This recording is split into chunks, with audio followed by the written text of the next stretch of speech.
For nearly a quarter of a century, the UAB Civitan International Research Center has strived to empower families and children with or at risk for developmental disabilities. With the help of our partners at Civitan International and Civitan clubs around the world, the center has forged a legacy of world-class research focused on the wonders of the human brain and its role in health and disease across the lifespan. Researchers are unraveling the mysteries of autism, cerebral palsy, Rett syndrome, brain cancers, Alzheimer's disease, injuries, and rare disorders of the brain.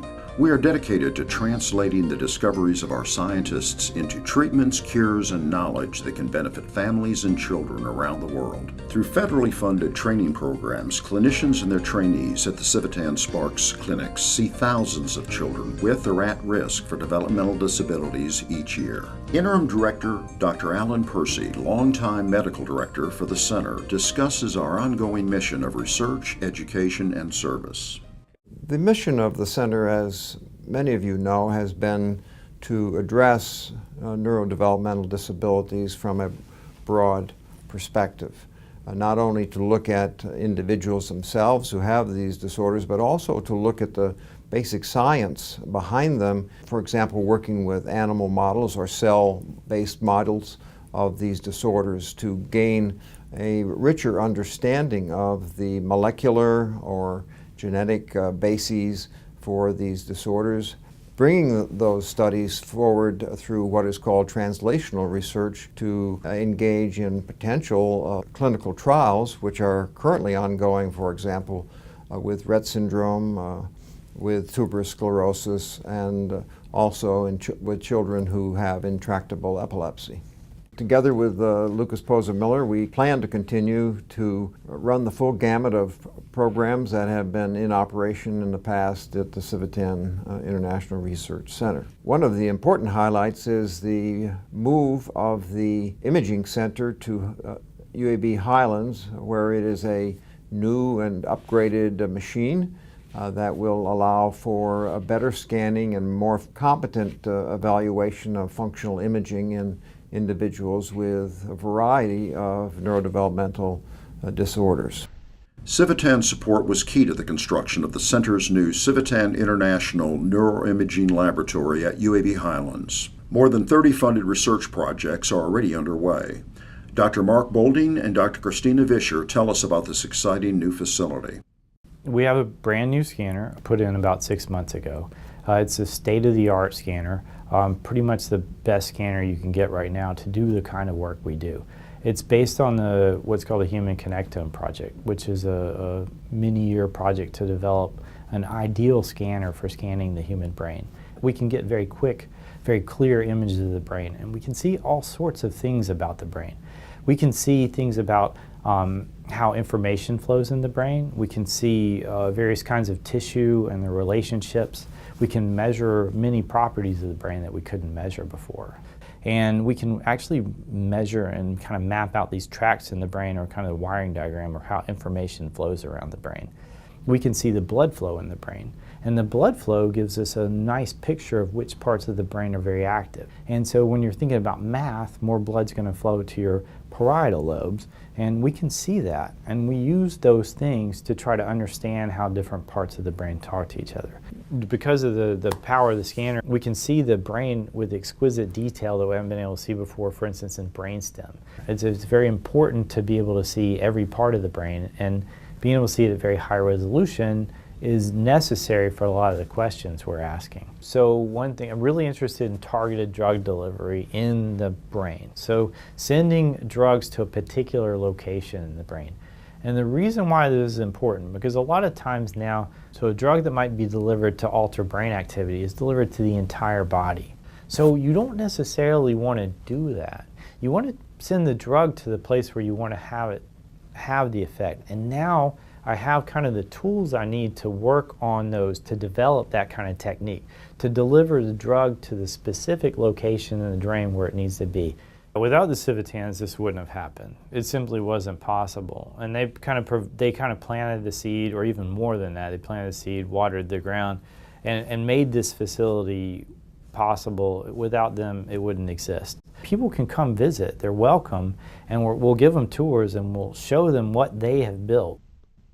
My role with the new magnet is to help organize the way that that we're using the magnet, that we have a standardized way to make sure that all the equipment is in the right place at the right time and everybody knows where it is. In my lab, we're doing a study on patients who are, well, healthy people who are over 85. And what we're trying to understand is what brain factors and what brain health factors contribute to being cognitively healthy over 85 years old. We're also doing a study on patients who have macular degeneration. We're looking at how brain connectivity changes with macular degeneration and how it contributes, how when you have to use different parts of your vision, that changes the way that your brain connects different parts of the visual processing stream in the brain. This magnet was absolutely essential to get those grants. There are also a couple of other studies, lots of other studies going on. One is with Jane Allendorfer and Jerzy Soflarski. They're doing some really great studies looking at what factors contribute to having a healthy life following epilepsy. They're also doing a really neat study where they're looking at patients who've had strokes, and they're trying to understand, after a stroke, what kinds of training will make someone get better after a stroke, and how does that interact with precisely where their stroke was. So maybe in the future we can decide, based on where your stroke is, what specific kinds of therapy would be most beneficial. The center's Rett Syndrome Clinic is a valuable resource to families and children challenged by this disorder.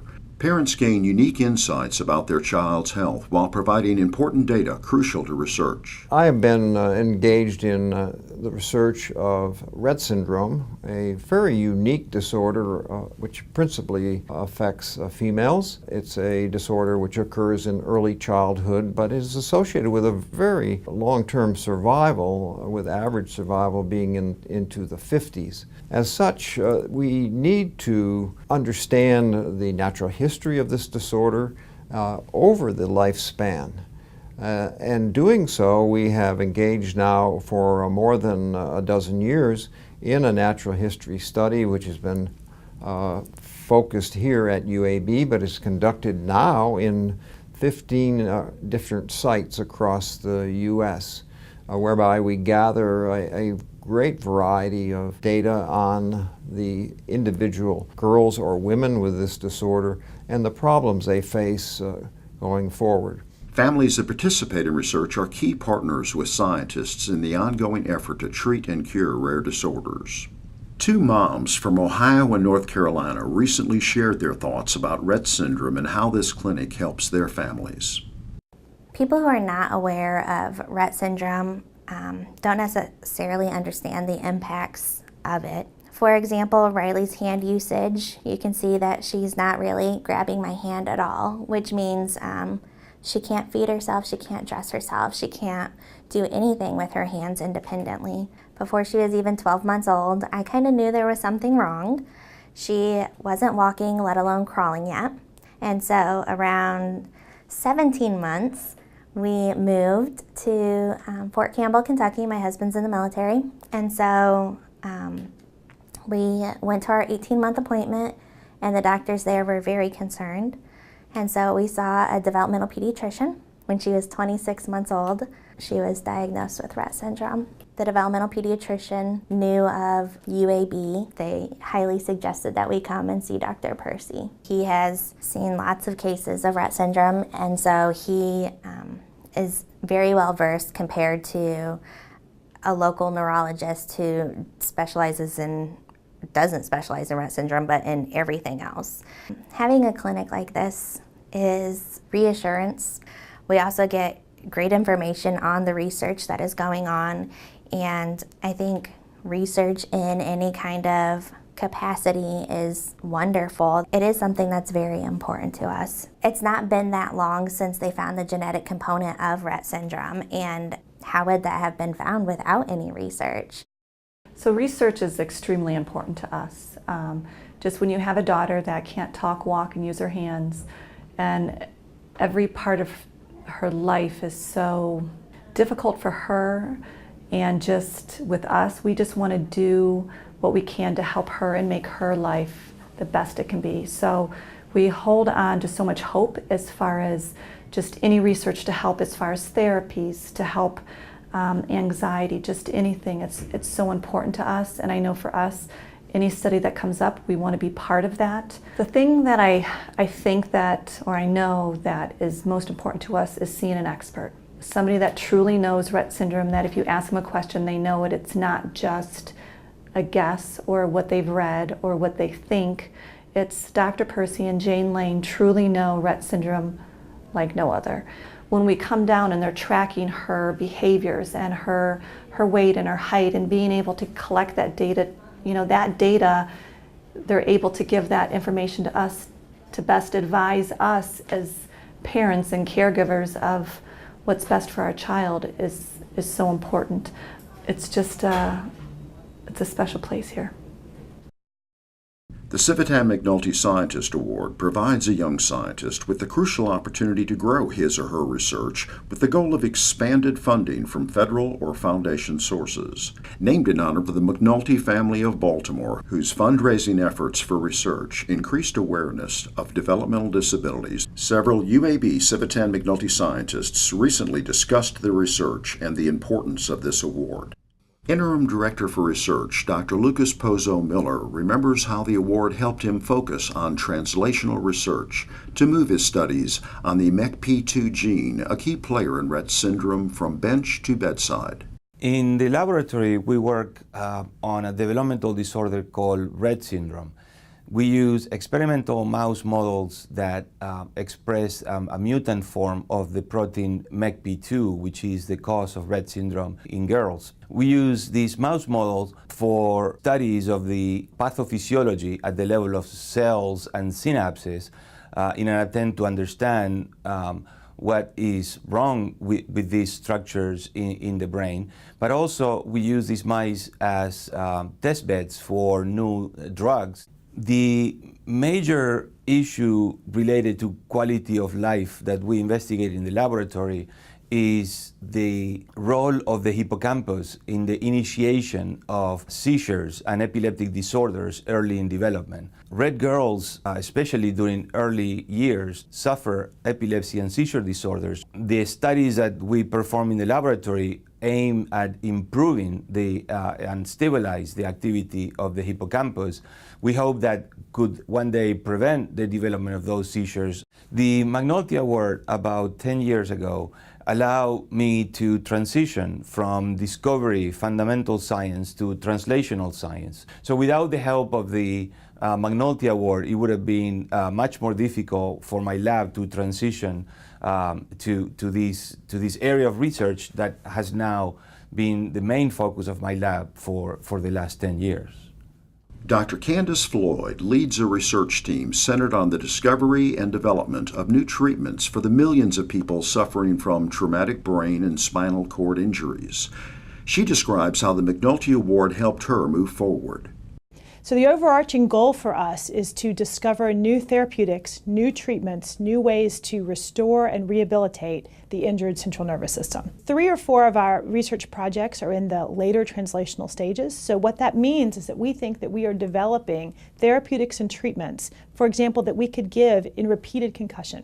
So if you think about an adolescent person who's a football player, susceptible to lots of repeated concussions, one of the main projects in my laboratory is to develop a therapeutic that we could give after the first concussion that would then lessen the damage to the brain and hopefully enable that young person's brain to develop in a normal way.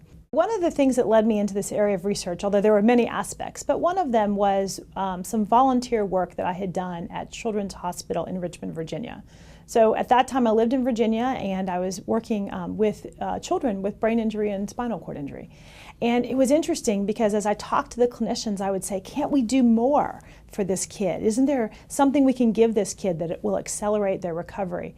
And the clinician said, no, we're at a loss. Like, we need someone to understand this injury better and we need someone to develop new treatments.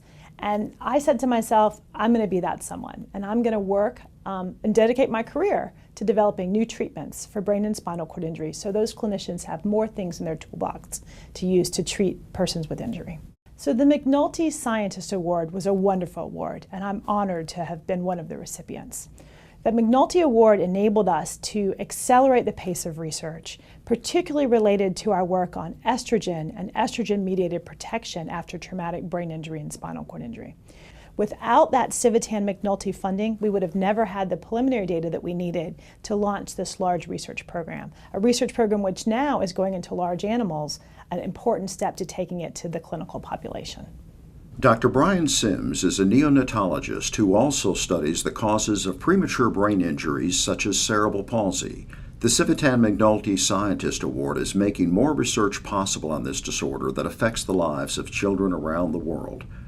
My primary research focus at UAB stems from my clinical interest in neonatology and working with premature babies. And my research is a correlate of that and interested in their brain injury, in particular white matter injury, things that lead to cerebral palsy, and also how certain substances affect the brain as well, such as alcohol. As an intern in St. Louis, I had an opportunity of taking care of a premature baby that was really sick from an infection, and just over the course of the baby's development, we saw that the baby had really serious brain injury. And on call that night, I just really challenged myself and my interest in the brain of can we potentially have something to offer these babies instead of sort of watching it happen. The way our research could potentially help families and children that suffer these various conditions is because currently that we do not have any protective strategies other than keeping patients as stable as possible. We don't have any therapies for brain injury in premature and term infants when they suffer certain conditions. And the few things that we offer are very limited. So these potential therapies hopefully will be available in the next few years as a potential weapon against brain injury when it comes to premature and term babies. So the Civitan McNulty Award helped our research, and now we're positioned to submit our work to an NIH grant in the next few months. We're actually writing the grant now. The McNulty Award has also expanded the number of students that we're able to bring in, and typically minorities and those from disadvantaged backgrounds.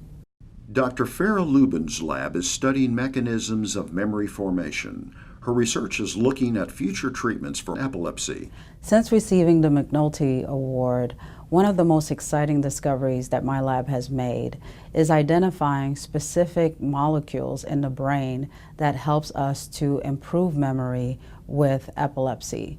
What's exciting about these discoveries is that we've tapped into our natural brain metabolism. So typically in the normal brain, glucose is metabolized such that the neurons have sufficient energy. But with epilepsy, it's exacerbated. You use up more glucose than necessary, and that means that other metabolic pathways are deprived. And so what we've done is reintroduce supplements or cofactors that is able to normalize other metabolic pathways. And in this way, we're able to restore proper memory formation with epilepsy.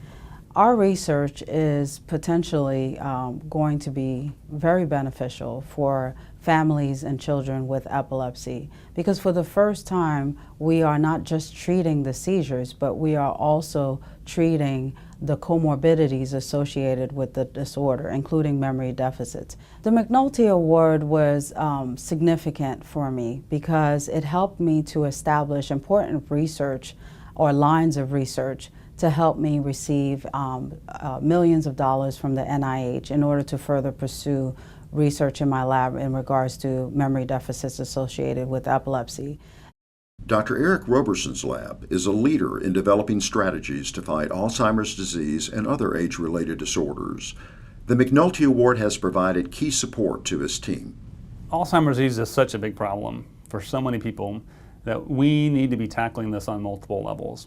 And there are many efforts that are ongoing right now to find treatments for Alzheimer's disease.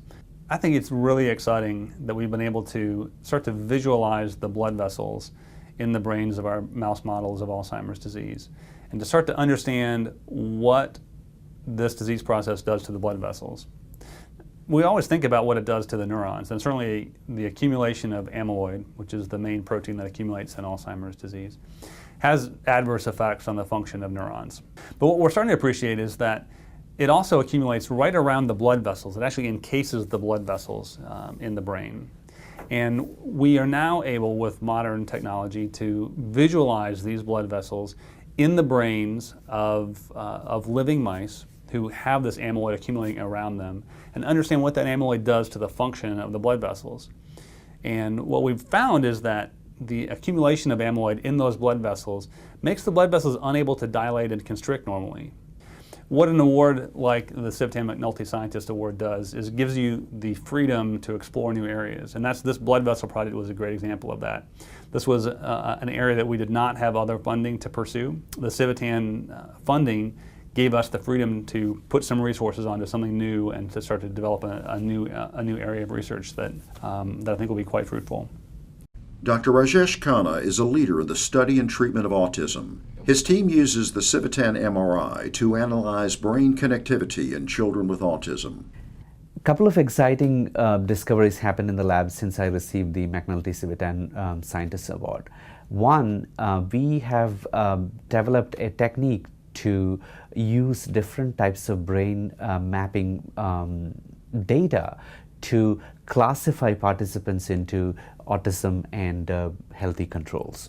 Now imagine that you can look at a biological data like a brain scan and help diagnostic process. That would be wonderful. So that's what our findings are going to do. The second most exciting discovery is many children with autism are good in reading, but they don't understand what they are reading. So we tested an intervention program to help people with autism to read and understand, and how that program changes the wiring of the brain. So that was one of the most exciting things. We found an intense reading intervention changes the brain connectivity of children with autism.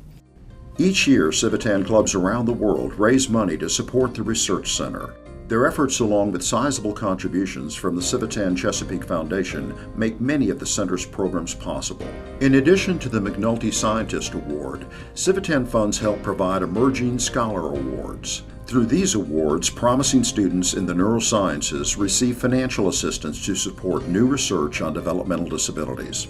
In closing, I want to thank all of the Civitans for their support over the years and the encouragement that we hear virtually on a daily basis from visitors here for the work that we are doing. This is very important for development of new information and perhaps new treatment programs for children with neurodevelopmental disabilities. And without your assistance, we certainly could not carry this mission forward. Together, we are making a difference in the lives of children and families who have neurodevelopmental disabilities.